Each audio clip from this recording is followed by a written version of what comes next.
Hello everybody, welcome back. Today as well we have got you another video. In this video I'll show you how you can post long story on Instagram. But before that, please do make sure to like our video, subscribe our channel, and yes, without any further delay, let's get started.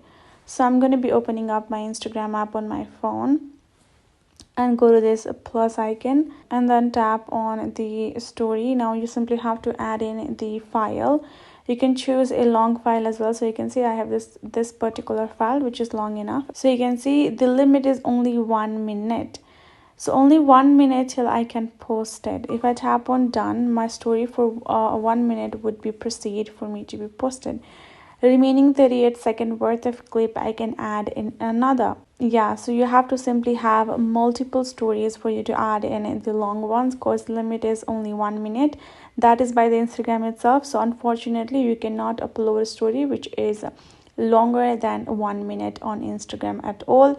If you want to simply involve the stories that are longer, or the full music videos, or videos likewise which is more than a minute, then you can post a minute worth in one story, and then when the next story come up, you can add another story as well. That's how you can compile and post it. That is it. If you got more questions, let us know in the comments below, and that is basically it. Hope this video helped. Thank you so much for watching. I'll see you guys in our next video.